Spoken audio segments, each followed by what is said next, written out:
दोस्तों नमस्कार, मेरा नाम है अनूप आकाश वर्मा और आज सुबह सुबह महाराष्ट्र से एक बड़ी खबर सामने आई जहां महाराष्ट्र के उप मुख्यमंत्री अजित पवार का बारामती विमान हादसे में निधन हो गया।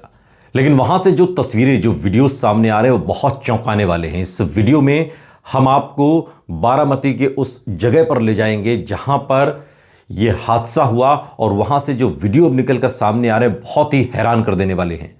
आपको बता दें कि इसमें एनसीपी नेता और डिप्टी सीएम अजित पवार सवार थे और अजित पवार समेत 6 लोग इसमें विमान में सवार थे। उप मुख्यमंत्री अजित पवार बुधवार को यानी कि आज 28 जनवरी 2026 को बारामती तालुका में जिला परिषद और पंचायत समिति के सार्वत्रिक चुनाव प्रचार के तहत विभिन्न सभाओं को आज उन्हें संबोधित करना था। उनका कार्यक्रम सुबह 10 बजे निरावागज से शुरू होना था और इसके बाद दोपहर 12 बजे पंडरे में एक सभा उनको करनी थी। दोपहर 3 बजे करंजे पुल में एक जनसभा को भी संबोधित करना था और यह उनका अंतिम कार्यक्रम शाम 5:30 बजे सुपा में एक प्रस्तावित था। बारामती में वीएसआर ऑपरेटर का लेयर जेट 45 विमान जो क्रैश हुआ है वो लैंडिंग के दौरान ही दुर्घटनाग्रस्त हो गया। डीजीसीए ने कहा है कि शुरुआती जानकारी के मुताबिक इस हादसे में विमान में सवार कोई भी व्यक्ति जीवित नहीं बचा है और इस विमान में महाराष्ट्र के उप मुख्यमंत्री अजित पवार भी थे और उनके साथ 2 अन्य सरकारी कर्मचारी, एक पर्सनल सिक्योरिटी ऑफिसर और एक अटेंडेंट भी मौजूद थे। इसके अलावा विमान में 2 crew member, pilot in command और फर्स्ट ऑफिसर भी वहां पर मौजूद थे और कुल मिलाकर विमान में अजित पवार समेत 6 लोग बताए जा रहे हैं। प्राथमिक रिपोर्ट के अनुसार विमान बारामती एयरपोर्ट से उतरते समय ही अपना संतुलन खो बैठा और रनवे से फिसलते हुए क्रैश हो गया। टक्कर इतनी भीषण थी कि विमान पूरी तरह से क्षतिग्रस्त हो गया। रेस्क्यू टीमें और प्रशासनिक अधिकारी मौके पर पहुंचे हुए हैं, वो हालात का जायजा ले रहे हैं। तकनीकी खराबी, मौसम या फिर पायलटिंग एरर, इन सभी पहलुओं पर जांच की जा रही है। फिलहाल प्रशासन की ओर से आधिकारिक पुष्टि और विस्तृत जानकारी का इंतजार हो रहा है। महाराष्ट्र के बारामती जिले में डिप्टी सीएम अजित पवार का ये जो प्लेन क्रैश हुआ है और यहां से जो वीडियोस सामने आए हैं वो बहुत ही चौंकाने वाले हैं। वो बारामती के दौरे पर थे और बताया जा रहा है कि लैंडिंग के दौरान ही प्लेन में कोई तकनीकी खराबी आई जिसकी वजह से ये प्लेन पायलट के कंट्रोल से पूरी तरह बाहर हो गया और अचानक से क्रैश हो गया। हादसे का वीडियो बेहद डरावना है। हर तरफ धुएं का गुबार दिखाई दे रहा है। अजित पवार के निधन की खबर के बाद से महाराष्ट्र के सियासी गलियारे में अब शोक की लहर दौड़ गई है। दिल्ली में शरद पवार के घर 6 जनपद पर लोगों का आना जाना शुरू हो गया है।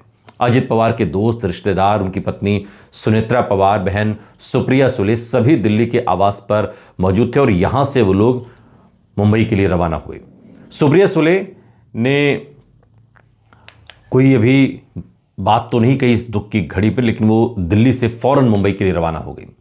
अजित पवार चूंकि महाराष्ट्र के बारामती क्षेत्र के बेहद प्रभावशाली और लोकप्रिय राजनेता रहे, वो राष्ट्रवादी कांग्रेस पार्टी से जुड़े रहे और लंबे समय से बारामती विधानसभा सीट से लगातार जीतते आए, जिससे उनकी लोकप्रियता और उनका वोट बैंक बहुत ही ज्यादा मजबूत हो गया था। बारामती दशकों से पवार परिवार का राजनीतिक गढ़ रहा है, जिसमें शरद पवार, सुप्रिया सुले और अजित पवार सभी की राजनीतिक मौजूदगी शामिल रही और यही वजह है कि इलाके के मतदाता कई वर्षों से पवार परिवार के नेताओं को ही वोट दे रहे हैं। अब इस हादसे के बाद तमाम राजनीतिक प्रतिक्रिया भी सामने आ रही हैं। शिवसेना के अरविंद सावंत ने कहा कि उद्धव ठाकरे सरकार में जब भी उनसे मुलाकात हुई, अजित पवार बहुत दिलदार और पारदर्शी इंसान थे। उनका स्वभाव ऐसा था कि उन्होंने जो कहा उस पर कभी पीछे नहीं हटते थे। काम के बारे में अगर उन्होंने हां कह दिया तो समझ लेना कि चिंता की कोई जरूरत नहीं, वो काम पूरा होगा। राजनीतिक मुद्दों पर उन्होंने कभी ना नहीं कहा और तकनीकी मामलों में भी वो हमेशा स्पष्ट रहे।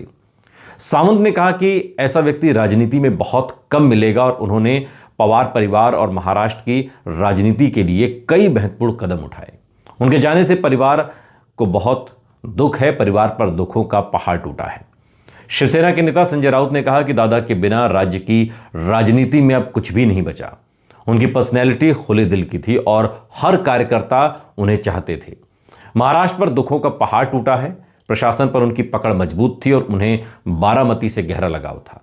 ठाकरे कैबिनेट में Ajit Pawar deputy chief minister थे और उन्होंने ही पूरी कैबिनेट को तैयार किया था। वो राज्य के मजबूत एक तरीके से इंसान थे और शिक्षा के क्षेत्र में वो बहुत काम कर रहे थे।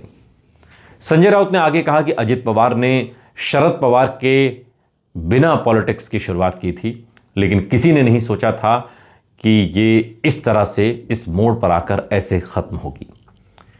आपको बता दें कि अजित पवार का जब ये प्लेन क्रैश हुआ और उसके बाद वहाँ पर जो स्थानीय लोग हैं वो वहाँ पर जब पहुँचे तो वहाँ का जो नज़ारा था वो हैरतअंगेज था।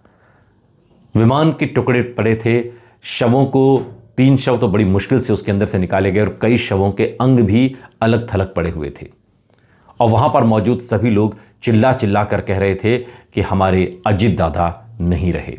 अजित पवार का भारतीय राजनीति में, खासकर महाराष्ट्र की राजनीति में जो कद था वो कद उन्होंने अपनी मेहनत के बल पर बनाया था। लेकिन राजनीति, जिंदगी यूं इस तरह खत्म हो जाएगी, इसकी उम्मीद शायद कभी कोई नहीं कर सकता।